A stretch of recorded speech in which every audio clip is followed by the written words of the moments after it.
there was a different style to his F1 commentary than his touring car commentary. And of course, no one else would have called Tim Harvey Rude Boy Tim, so... Yeah. The only thing I disagreed with Watty when he came on the show a few weeks back was the fact he said you can't have a one commentator broadcast because Murray proved time and time again. Murray's done it, yeah. Exactly. You can.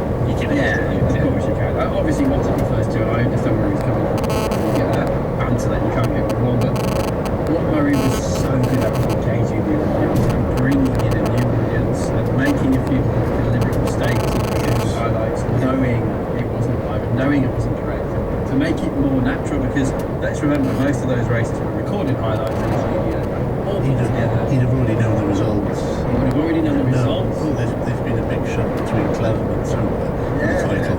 Make it sound like it's just happened, wouldn't they?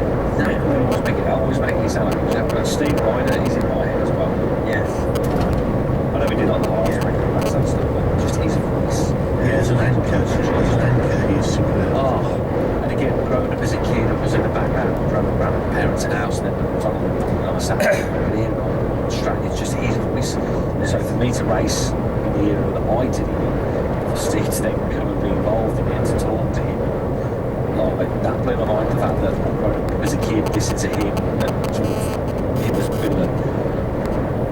the main guy at the time, that voice, never leave me all these years on, so to be interviewed by him when I've then gone into, just like a box ticket excitement, really, just unbelievable, brilliant, never thought it ever happened. Yeah, I still think now, I think it won't be the same not having him within the championship now, I'm sure, because it's just one of those voices that's just associated, like he did the rallying as well, didn't he? Sure. And Steve Slater. Barry, of course. Yeah, Barry did a great job. What Hell, that was the entertainment of the touring cars, got stuff to talk about. You're not trying to think of anything because I don't know about you, maybe obviously the bikes are really entertaining, but it's got to be your worst nightmare to have to commentate on, really. Yeah, well, because that just make your job harder, so I suppose you can't compete with the bike scene. That's why this is really something happening. Yeah, I did some commentaries recently for TNT Sports on MotoGP classes at Mugello as well at Barcelona. They were practice sessions, they're 45-minute sessions. That's a lot more demanding than a 7-lap race. So I think another thing that was brilliant about the 90s, we didn't have as many channels. We only had the BBC, ITV, Channel 4 starting there. Channel 5 didn't start until 1990. Each sport had its own commentator, didn't it, primarily? Yeah. And that gave it such identity. And the BBC theme tunes, the snooker, the golf, the chain for it. So you have Murray on motorsports, obviously there's a few others, but Murray on... I think you hear his voice, you know it's something, you've got a passion for it. These people were more household names than a lot of the competitors in the sports. Whispering Ted Lowe on the snooker. Bill McLaren on rugby. Bill McLaren John Watson on football, Sid McDell on the darts, and the list is endless. Right, one for you now. Chris Phillips has got in touch to say that rumours for 1996 were that Andy Ralph would prepare a team of privately run Ford Mondeos, with Tiff Liddell suggested as a driver with the 4-cylinder engine. Would the Andy Ralph's cars have been faster than the factory cars that season? Adding that he thinks they would have been. What are your thoughts on that one? I think Andy Rowe's prepared snails would have been quicker than the Ford Mondeo works team of 1996, to be quite honest with you. I mean, the big Achilles heel for Rouse at the time was the fact that it was a mandated thing, that the engine had to be the V6 block, whereas it was well known that Andy thought that it would be much quicker, the car would be a lot quicker, a lot more balanced to run a 4-cylinder engine, which obviously he lost that battle when he lost the Ford contract, so he never really got to test that out. So the rumour was that he was going to run a pair of Ford Mondeos with the 4-cylinder engine in it, with Tiff Liddell as one of the drivers. And yes, I think they would have been quicker, without a doubt. Apparently the V6 engine used to eat the tyres, and that would cause the car to just fall back, and that's why it qualified well. It raced well, there were no laps, and it would just fall back. But in '95, that car just fell further and further back down the grid, and that was why. That was supposed to be the reason why. So yeah, it would have been interesting to see. I wonder if Andy now looks back and thinks, yeah, I should have run those rather than those old Nissan Primeras that he ran from Germany. Yeah, it would have been interesting, and it would have been nice for Tiff to have had a proper crack at the series. But because I think Tiffany Dell in a half decent car with a bit of testing behind it probably would have been half decent. He never Two really quick got that questions. chance. Two quick questions. Number one, when did the V6 first come in? 93. 93. Yes, they always had to run that V6. Right. But that car didn't seem to eat up the tyres, did it? No, I think the additional aero didn't help in '95. Oh, I see, with the extra downforce. Yeah. So was that a combination of, was the tyre eating a combination of the downforce and the weight of the actual block? Yeah, and there might be a really good power element. Yeah, that's so. But yes, Andy was always adamant that the four-cylinder engine would be the better option. So funny, it was a couple of years later where Surrey did the same thing with the engine. They always had to run the V6 engine when they were on Works NG program. As soon as they turned those independent, those cars, the four-cylinder independent cars, Reed had his strongest season in the engine. So similar what could be said there. But yes, they would have been quicker than the Works ones because they were a complete and utter disaster. Of all the team manufacturer combos through the 90s, you've got to say the 96 Mondeo effort may well be right up there as the worst of them all, unfortunately. Yeah. When you compare expectations to the reality. Yeah, and that dismal opener for West Surrey and Donington where Radicic and Robertson crash into each other at Redgate. Yeah. Just But if you, stars. even now, if you watch that back, it always happens in slow motion. Yes, it does, doesn't it? Yeah, it does. Robertson spins and it's like, go left, go anywhere. Yeah, but weird. no, they're beating them and Yeah, it's terrible. Yeah. Lee Allen has got in touch to say, hey guys, I love the podcast, fantastic series again. Thank you very much, Lee. And his question is, if you could take one aspect of the Super Touring era and put it into the current series, what would it be? Without saying, look, it's just change it. So you can just completely change the whole design of the car and invite tracks and manufacturers to come in and have a go and do a good job. But I'm trying to think what is different with him and putting pit stops. You don't have pit stops currently. You know, coming in 2 tyres, havoc in the pit lane speeding it, to the carnage. Yeah, that could go some back reverse, couldn't it? Excite things up a little bit. A little bit of strategy in the... Yeah, think of a strategy, a bit early, so you're not a bit like if you watch the IndyCar series at the minute, you know, it's normally carnages and it's like across the pit lane, so you know, do you pit a bit early to avoid all of that, and then obviously the tyres are big, too soon. For me, it would be the quality of drivers on the field, international drivers. And that's no disrespect to the top 3 or 4. I watched the BTCC the other day. I was telling Greg about it actually, and I hadn't watched it for quite a long time.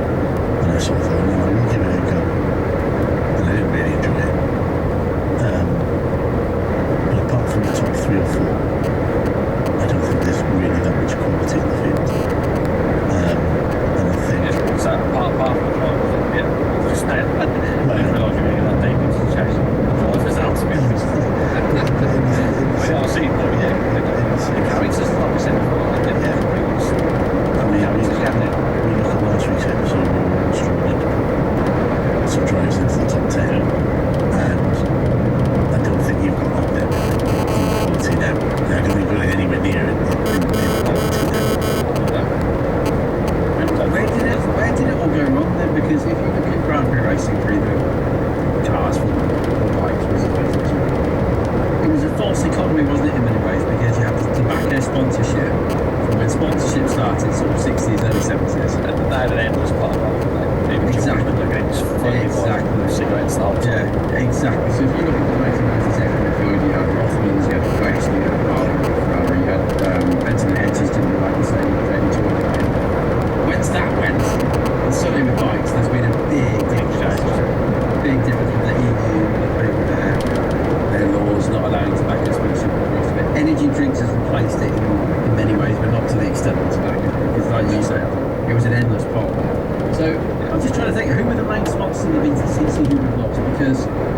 manufacturers still exist. It's not like they don't exist anymore. They're still there.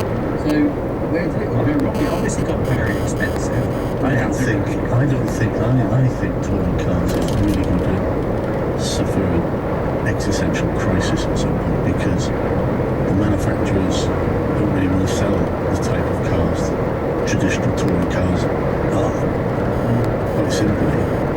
Especially when you've got manufacturers that are only announcing make electric vehicles. Yeah. And so it's just completely it's changed. Yeah. It's changed. You either buy in a super mini, like a little Citroen or a Peugeot, or you buy in a Range Rover with an SUV. There's no Mondeo, there's no Vectra, no Cavalier, there's no Peugeot 406. There's no family saloon anymore. That's the thing, isn't it? Or SUVs. Yeah. It's the same with superbikes. They are based on road-going machines, not like MotoGP, not like F1. Touring cars and superbikes are based on road-going machines. Yeah.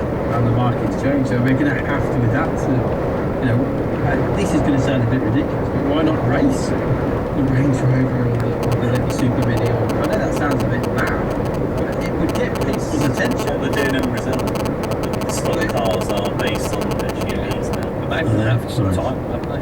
Have they? Right. And I'm sure that their championship is completely different. is it fun to watch? I'm guessing it is. I think it's more like silhouette racing. So Right. You recognise the car, people that galaxies. But in France, when I can see seats in France in 2000, there was a silhouette championship that they competed on the same weekends that we did. So that silhouette split has been done a long time ago. I think a bit like what NASCAR's. NASCAR come over here. Vauxhall got more coverage when they sponsored the four Nations effort than they did putting a touring car team together. And I think that's the other big difference, I think, is that ultimately for the manufacturers it is just a marketing exercise. I think the world has changed slightly in the sense that they see it as a marketing exercise these days and maybe they live.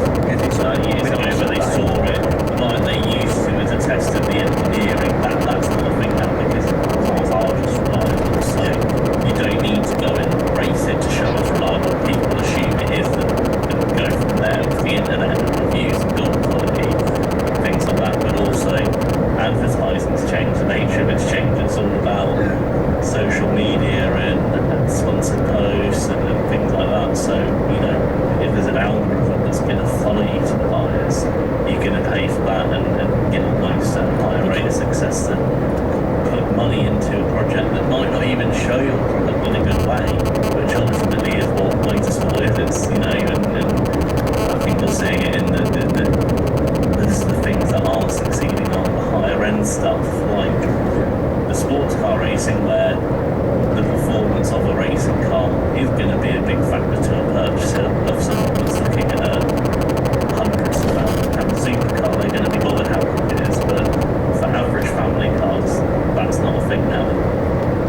That's the big difference. The world's changed in that regard. Great one for you. John Corley asks, thanks for the great podcast. I'm a massive fan of Anthony Reid. I wonder if he doesn't leave Nissan to get into Ford in 1999. Do you think he'd have won his motor In a word, yes I do. I think there's three drivers in the Super Touring era who finished second at least once who never won the championship. One of them is Steve Soper, one of them is Anthony Reid twice, and the other one is David Leslie. Reid is the best driver in my opinion to compete in the Super Touring era. I know some of you guys are probably going to say Soper here, but in my opinion it's Reid who didn't actually win it. Although I didn't put Reid in my top 10 last week and I did put Leslie in. I do think Reid was the best driver not to win the championship because of his championship positions, even though I think Leslie probably did more for the series over the 10-year period of Super Touring. But Reid was very close to missing out to Rydell in 98 and then to Menu in 2000. He went to Ford for 99 before the end of the 98 season. He could have taken the number 1 to Ford, couldn't he, if he'd won that championship? But he got a massive money off it.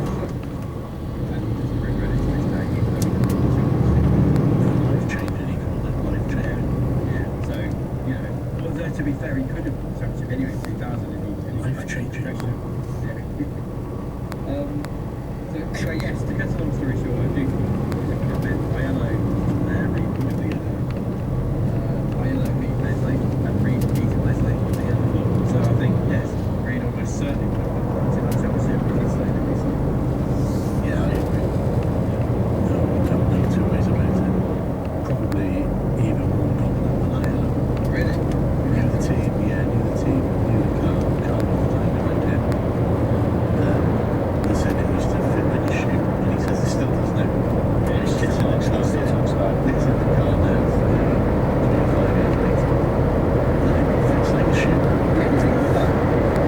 don't remember if it's episode of Kenny Davies, but Reed, in the episode you have with that he and Leslie had very similar driving styles, and it was great for sharing data. I just wonder how Reed stayed.